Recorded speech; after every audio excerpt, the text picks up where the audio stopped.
En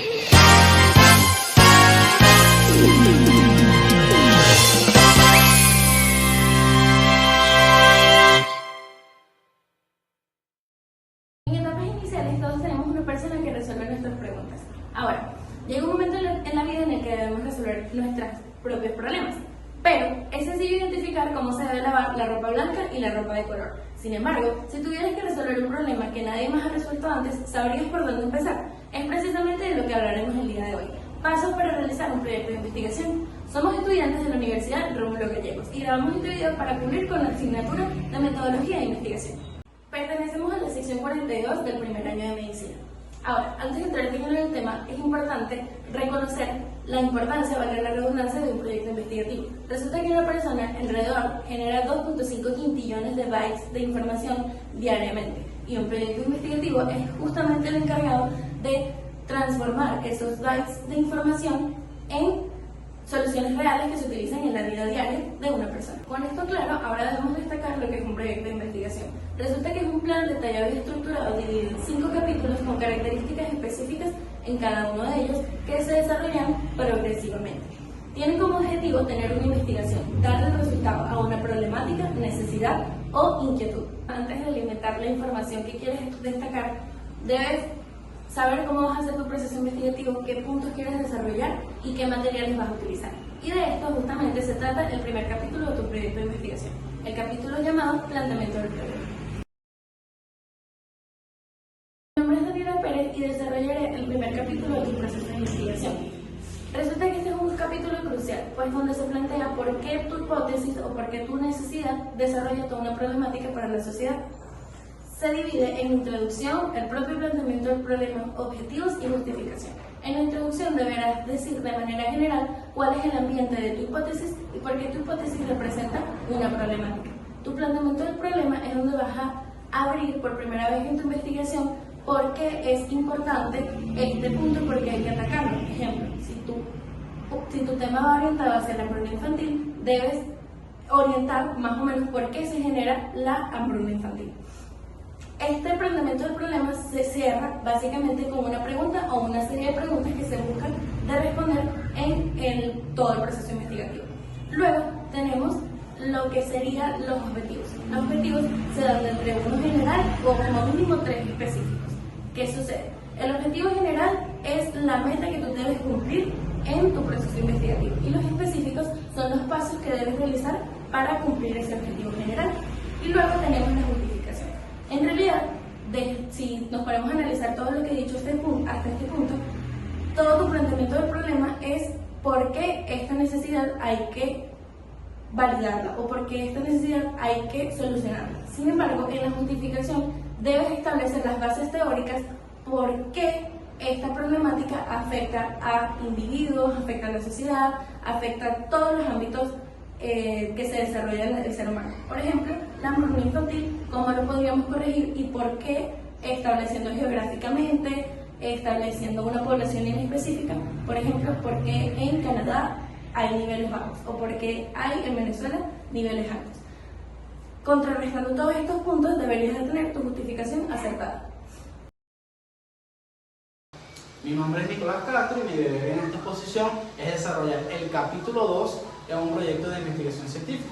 Este capítulo 2 es comúnmente conocido como un marco teórico y corresponde ciertas características claves para desarrollarlo, tales como los antecedentes, que es la revisión de trabajos previos que son relevantes para abordar el tema de investigación, identificando tendencias, debates y vacíos de conocimiento. Punto número 2, bases teóricas, en el cual vamos a debatir conceptos y teorías de modelos que son fundamentales para comprender y analizar el problema de investigación.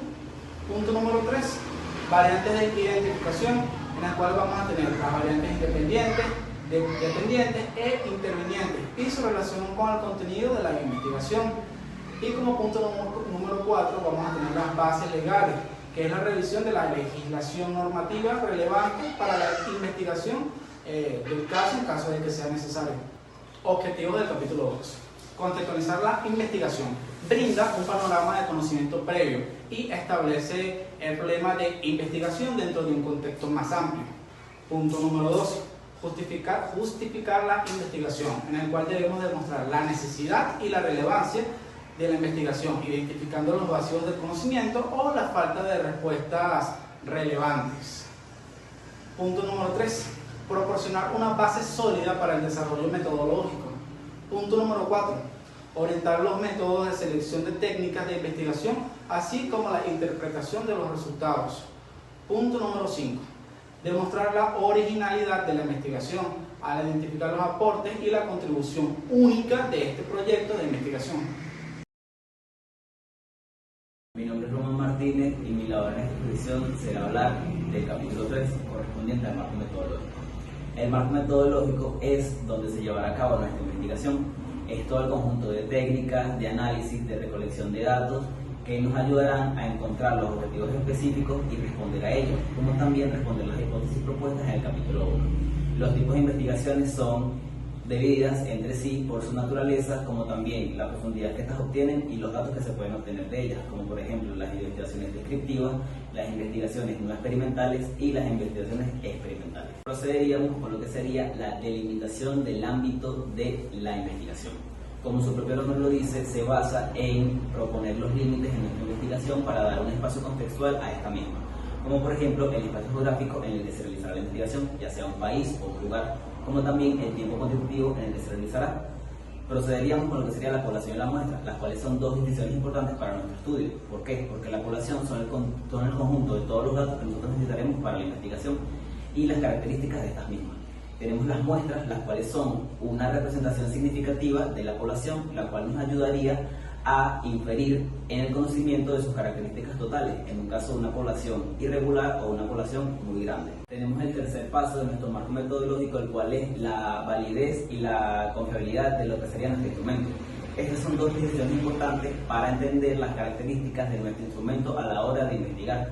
¿Qué es la validez y qué es la confiabilidad? La validez es la capacidad que tiene nuestro instrumento de verdaderamente medir lo que dice que mide, mientras que la confiabilidad es la constancia y estabilidad que tiene un instrumento a la hora de dar los objetivos y los resultados de estos mismos. Procederíamos con lo que serían los instrumentos y las técnicas de recolección de información. ¿Qué son los instrumentos? Los instrumentos son las técnicas físicas y lógicas por las que encontramos nuestra recopilación de datos, mientras que las técnicas de recolección de información son las lineaciones y los procedimientos por los que se usan los instrumentos de buena manera. Un ejemplo de lo que sería un instrumento serían los cuestionarios, y un ejemplo de lo que serían las técnicas de recolección de información serían las encuestas. Tenemos las técnicas de análisis de datos.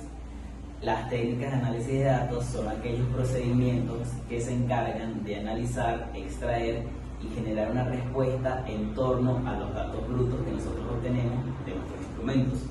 En una investigación cuantitativa, las técnicas de análisis de datos serían las estadísticas, ya que se encargan de traducir los datos que nosotros obtenemos en respuesta a los objetivos y a la hipótesis que se planteó en un principio en el capítulo 1. Todas estas distinciones que acabo de mencionar se encargarán de conformar el marco metodológico del capítulo 3 de un proyecto de investigación.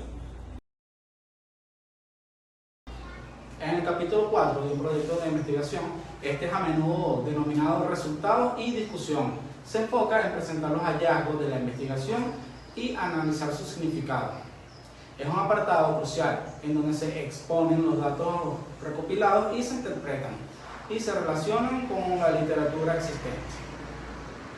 Vamos a tener los siguientes contenidos claves en el capítulo 4, tales como la presentación de los resultados, en el cual se detallan los datos obtenidos y su forma de tabular o se grafica, si es descriptiva, según sea el tipo de la investigación. Análisis de los resultados. Se interpretan los datos establecidos entre las relaciones. Las variables en las cuales tenemos que identificar las tendencias se contrastan en cuestión con las hipótesis ya planteadas. También vamos a tener la discusión de los resultados, en los cuales se relacionan los hallazgos con la literatura ya existente, se comparan con los otros estudios y se identifican las limitaciones y promueven futuras líneas de investigación.